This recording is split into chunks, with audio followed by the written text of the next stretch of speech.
thinking of getting into riding ADV bikes, do this first.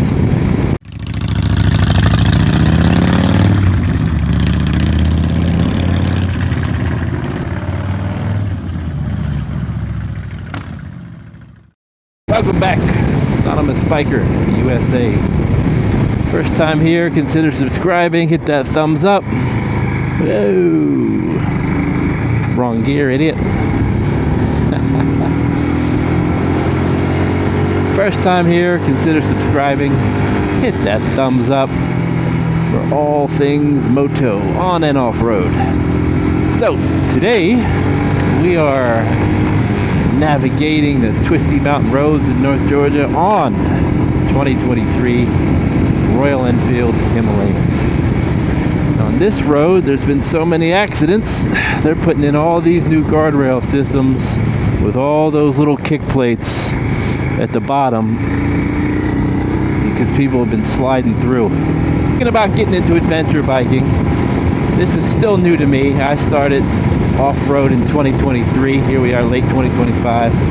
My previous experience off-road was with four-wheelers, which does teach you some basics, but the terrain on two wheels is obviously a much different deal.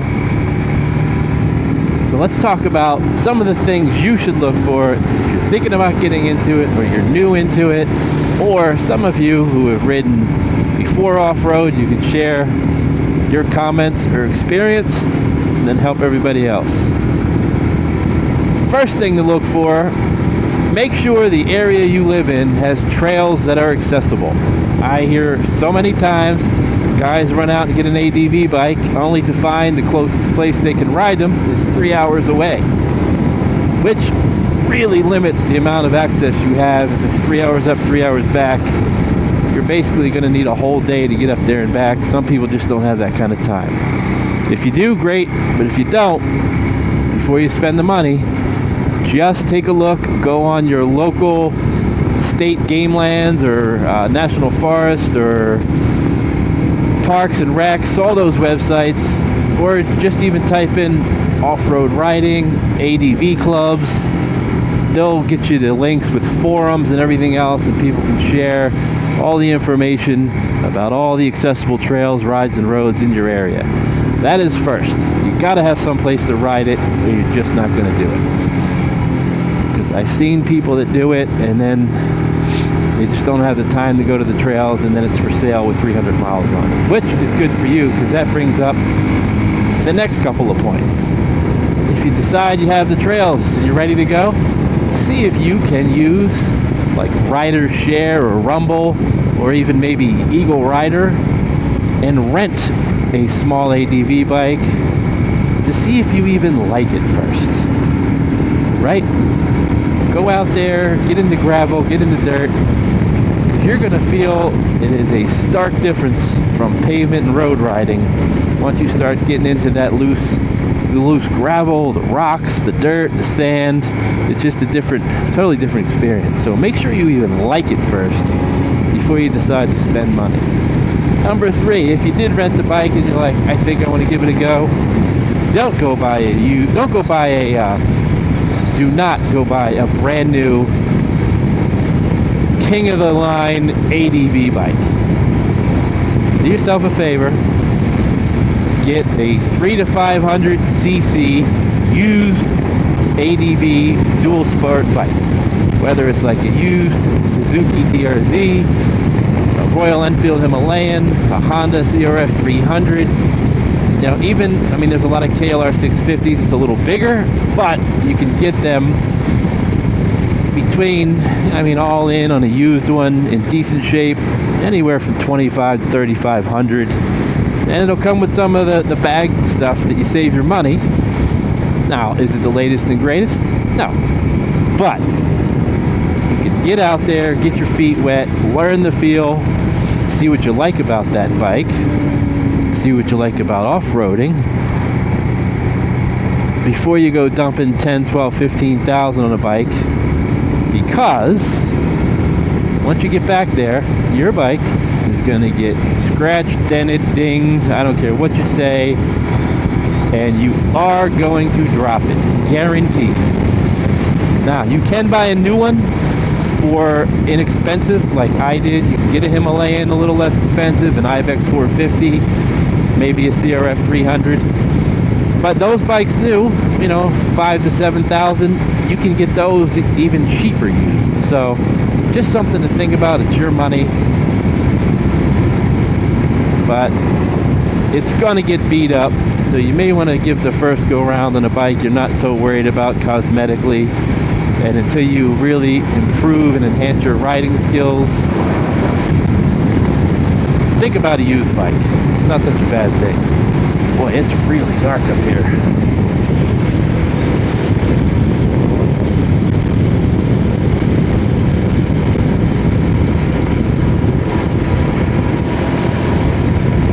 This is the famous Two Wheels of Suches motorcycle hangout. We got a lot of off-road ADVers. Now, I'm fortunate enough that I live close enough that I have some of the best trail systems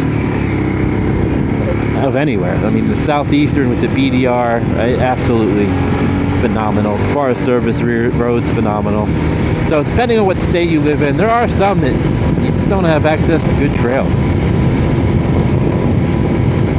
So we're gonna look for Flatland Road. I believe it's up here somewhere. And we are gonna go hit the Forest Service road. Hopefully not get soaked.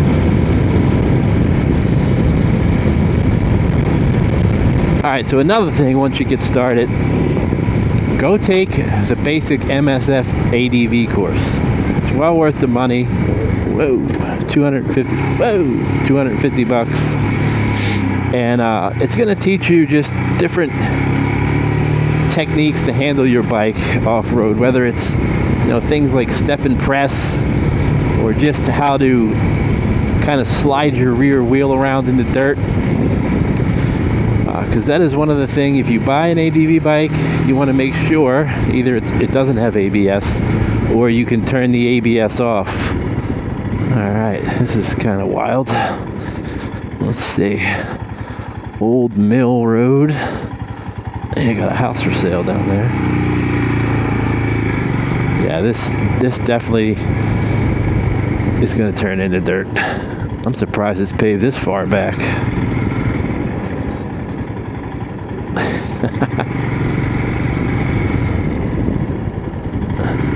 It's a little slick because it's wet. Like freshly wet. These leaves aren't helping much. See a little sheen on it.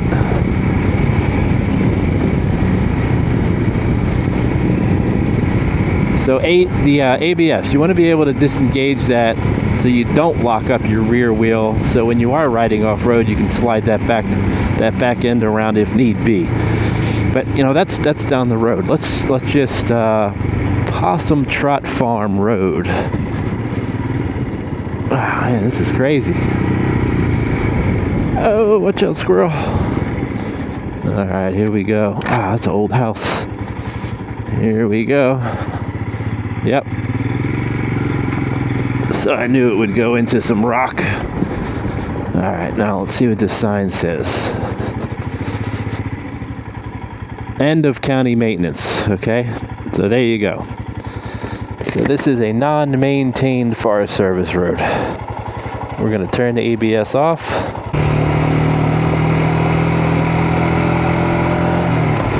All right, so this is basic gravel.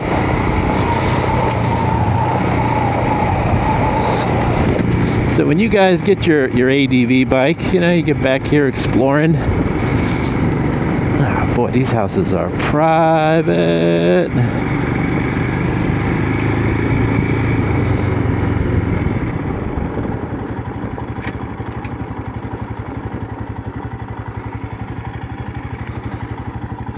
All right, road closed.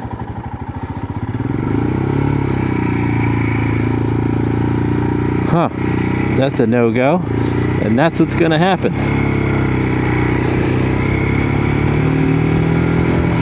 So this is somebody's driveway. Now that road on the map showed that it went all the way through. And it connected up to another Forest Service road, so no go there. Interesting. All right.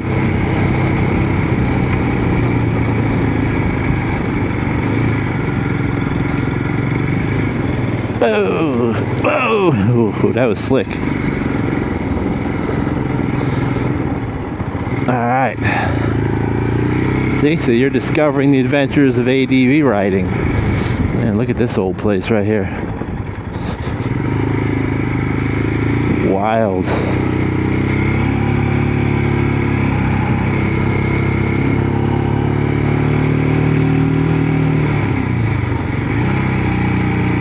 So that brings me to another point. Now, I checked that before I left overhead with the satellite imagery, and that road said that it went through, but this is what happens. You will get to roads and it said road closed. That road does go all the way through and connects to other Forest Service roads, but it is closed. Maybe those people that live there had it closed. I don't know. So, if you're back riding, make sure you have a good GPS, because your phone is not going to work in a lot of places. And then if your GPS sometimes won't pick up a signal, I have a paper map of all the BDRs and BDRXs up around here. Now, it wouldn't have helped me in this particular situation, but we see that it's a simple turnaround and come out of here, right? They should have left this dirt. It would have been fun.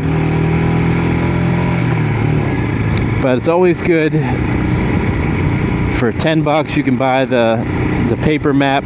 They're in my bag right here. It'll show you all the connecting Forest Service roads. There will be some that you can't find, but you can trace it out and kind of get the gist of where you're at in the area and maneuver your way down and get out eventually.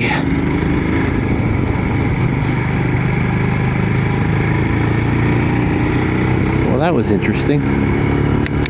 All right, guys, so plan for riding Forest Service Road 637 is Kaplooey. Let's go find another one. All right, guys, so now you check the trails, they're accessible, you rented a bike, you like it, you found yourself a good used deal on Cycle Trader or Facebook Marketplace, you took your MSF course, you got your GPS and your paper maps, now you're out. Here we go, we're riding around, right? Just get in there and try all the different terrains, your gravels, your sand, your rock, and you'll see how the bike responds. But one thing to make 100% sure of, check your tires. You want to make sure you have a good, at least 50-50 tire, on-road, off-road. If you have a road tire back here, it's going to be a horrible experience. I personally have the a little more aggressive, probably 60-40, maybe 70-30. MOTO's Tractionator RAL Z. It's a very aggressive tire, but it's awesome off-road. Now, with that being said, on-road, you got to get used to it because it's a little squirrely and it'll bounce on you. So you got to get used to that. But it handles good enough on-road for me that the off-road performance is definitely worth it. I would get them again. So make sure tires are everything. And then as far as depending on the kind of terrain that you're riding, make sure that they are inflated appropriately. So, you know, certain terrains you're going to pressure down, like sand and things of that, lower air pressure. Rock and things of hard packed, you're going to keep it at your recommended inflation levels. So, with that said, in your little trusty bag, you are going to have a portable air compressor. So I have a tire patch kit and an air compressor in here in case you have to let some air out or air up, air down, depending on the road condition. And they're like $75.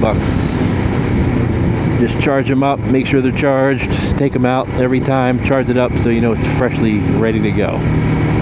Dirt is ahead.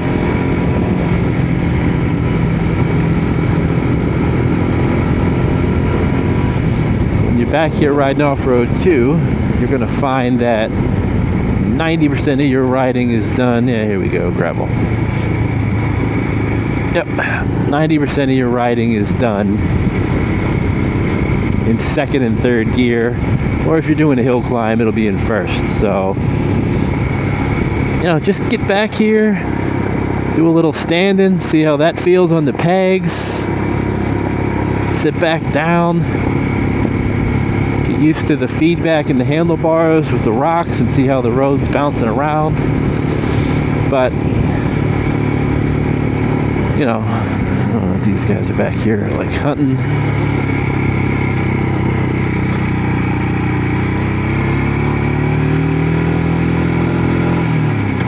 Whoa. So this is like, I think this is Forest Service Road 33. I haven't been back on this one in a while. Leaves make it tricky. But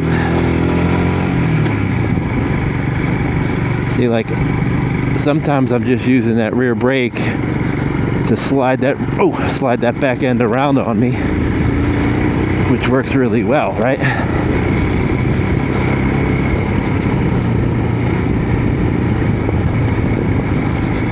So if you're thinking about getting into ADV riding, those are just some of the things that try to help you out. Look at this view.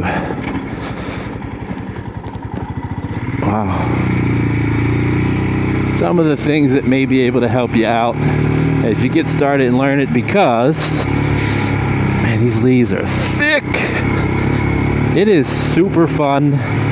You're going to see things that you never see on the road, that's for sure. Which, you know, that brings you to a point, wildlife, right? You're going to run into it. I run into black bears back here, a lot of deer, all that stuff. But you may want to just throw some bear spray in your bag just to be safe. And if you find that you're really into this and you're like, oh, I'm going to start getting deeper and deeper and deeper into the woods, you may want to just get a little satellite phone, pay the monthly subscription, or an emergency SOS beacon that you can throw in your bag, make sure it's charged, flip it on when you start riding. At least then you'll always have a point of contact, frame of reference for somebody to be able to find you. What's going on down there?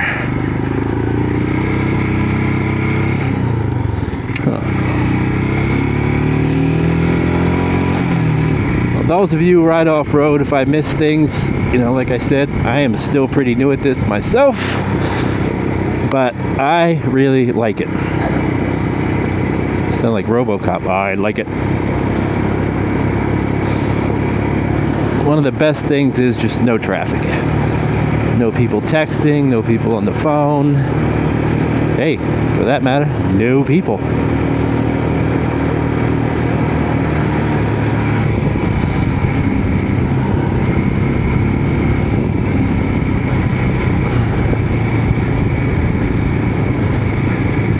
Funny, without all the leaves, it's so much brighter back here with all the light that comes in. It makes it a little easier to see all the potholes and the ruts.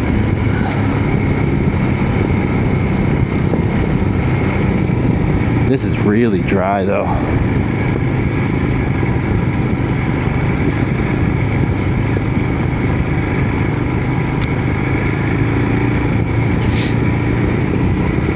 One other thing, guys, because you'll be so used to, if you are new at this, there's no gas stations. Obvious. So fuel up at the latest possible point that your entry is, and be mindful. Or, you know, you do have the option to carry a little 1 gallon can if you like. Alrighty, oh, that was slick.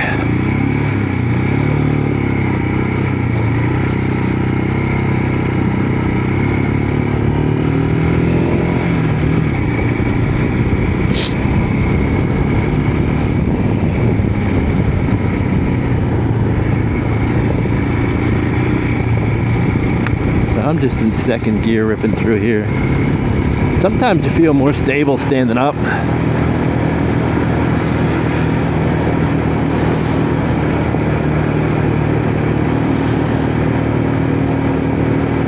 But let's see what we got here.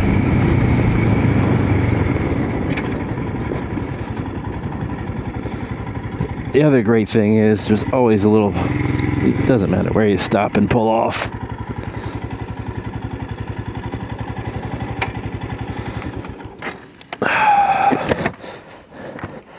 Now, here's another little suggestion for you guys.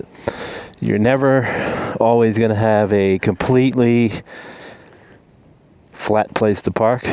So before you put your bike down and before you get off it, check the ground below you. Make sure it's got a firm grip.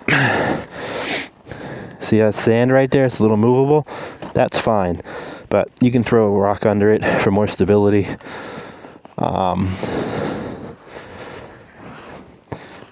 And it goes without saying, you want to have good gear. I got INDIGE gloves, INDIGE boots, some Hawk MOTO, some Beyond riders. But for me, the Himalayan has been absolutely perfect for my needs. If you're thinking of getting into the ADV riding,